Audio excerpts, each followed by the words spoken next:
State of mankind. How much do you know? Excerpts from How the Spectre of Communism is Ruling Our World. 83.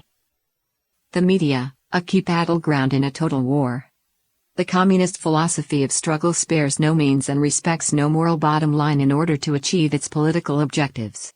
In the 2016 U.S. presidential campaign, candidate Donald Trump opposed political correctness and declared his advocacy of measures to shift America from the far left to the right, a return to traditional values, rule of law, tax cuts to revitalize the economy, a renewal of people's reverence and humility before God, and so on.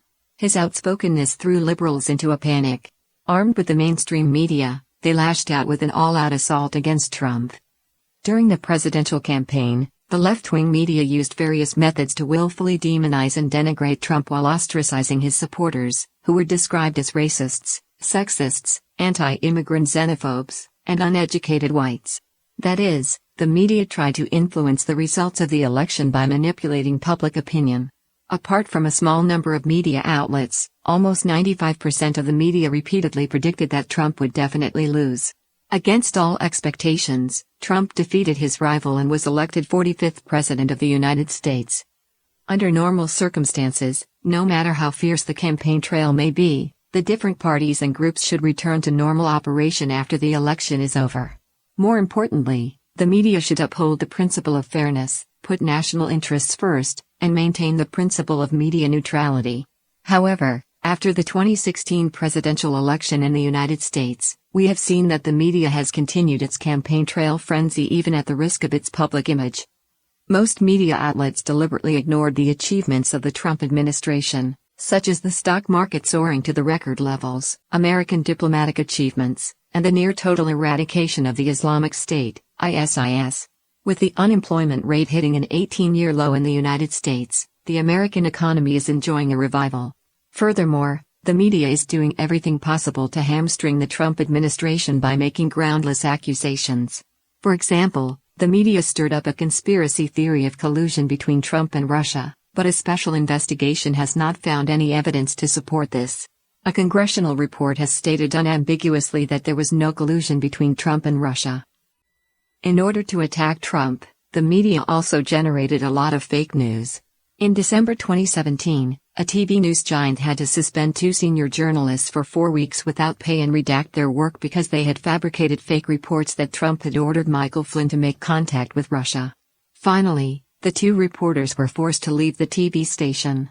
This particular team had previously made outstanding accomplishments, winning 4 Peabody Awards and 17 Emmy Awards, but fake news brought them shame and disgrace. When President Trump condemned the infamous MS-13 gang, especially those members who had entered the United States as illegal immigrants, he said, "They're not people. These are animals, and we have to be very, very tough." However, the major media in America immediately took it out of context, claiming that Trump said that illegal immigrants were animals. In June 2018, a photo of a crying Honduran girl was widely circulated in the media and on the internet. This little girl and her mother were stopped by Border Patrol when trying to sneak into the United States. The media claimed that the girl was forcibly separated from her mother and used this opportunity to criticize Trump's border policies and zero-tolerance stance toward illegal immigration. Later, Time magazine combined the photo of the little girl with a photo of Trump on the magazine cover, adding the caption "Welcome to America" to ridicule Trump.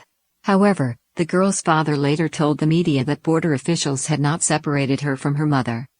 According to studies conducted by the Media Research Center, Trump was the main focus of the evening news broadcast by the 3 main U.S. media networks over the last 2 years, taking up 1/3 of the total airtime used by the evening news. In 2017, 90% of coverage given to Trump was negative, while positive coverage was only 10%. In 2018, negative coverage reached 91%. The report concluded, "Without question, no president has ever been on the receiving end of such hostile coverage, for such a sustained period of time, as has Trump." However, the American public is becoming more aware of fake news. From a poll conducted by Monmouth University in April 2018, the percentage of Americans who felt that the major media outlets were reporting fake news increased from 63% in the past year to 77%. In 2016, a Gallup poll found that America's trust in the media had sunk to a new low, with only 32% of people having a great deal or a fair amount of trust in the media, down 8 percentage points from the previous year. Unsurprisingly, the owner of a large media company lamented that fake news is the cancer of our times. Judging from the results of the U.S. election, half of Americans support Trump, but the attitude taken by the media is literally one-sided. Under these abnormal circumstances, Trump is attacked and demonized because he strongly advocates the restoration of tradition, and his ideals cannot coexist with the anti-traditional ideology of the left. If the media's attacks on Trump are able to cause the public to lose their confidence in him, this would achieve their underlying objective, to prevent society from returning to tradition. More worrying, however, is that many media outlets have become catalysts for magnifying radical rhetoric, provoking animosity and hatred, and polarizing the population, thereby further widening the cracks in society. Basic ethics have been thrown out, and consequences are ignored to the point that destroying oneself so as to bring about the demise of an opponent has become acceptable. The country has been pushed to a state of extreme chaos and danger. From Chapter 13, Hijacking the Media.